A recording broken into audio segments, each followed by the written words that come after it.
Hello friends, எல்லோரும் எப்படி இருக்கீங்க? ஆக்சுவலாக இன்றைக்கி என்னென்னு பார்த்தீங்கன்னா, எனக்கு விடிய காலமே மெரினா பீச்சுக்கு போகணுன்னு சொல்லிட்டு ரொம்ப நாள் ஆசை. அதனால் 4 மணிக்கு அலாரம் வச்சு இருந்துச்சு. நான் மெரினா பீச்சுக்கு பைக் எடுத்து வந்துட்டேன்.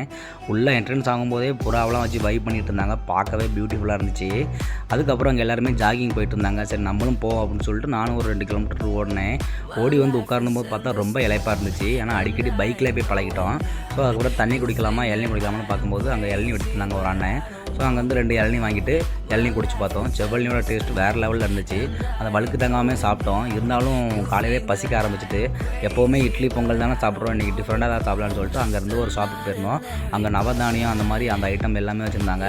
அங்கேருந்து ஒரு பருத்தி பாலும் அப்புறமா நவதானிய பணியாரமும் வாங்கியிருந்தோம். உண்மையிலே ரெண்டும் டேஸ்ட்டு வேறு லெவலில் இருந்துச்சு. இந்த ரெண்டுமே சேர்த்து 60 ரூபா தான் வந்துச்சு. பட் வயிறு ஃபுல்லாக நிறைஞ்சிருச்சு. இந்த மாதிரி ஹெல்த்தியாக சாப்பிட்ணுன்னு எனக்கும் ஆசை தான். பட் நான் இருக்கிற ஏரியாவில் இதெல்லாம் கிடைக்காது. அப்படியே நம்ம வீடியோவுக்கு ஒரு லைக் அண்ட் சப்ஸ்கிரைப் பண்ணிட்டு போயிருங்க. Okay guys, love you all, see you.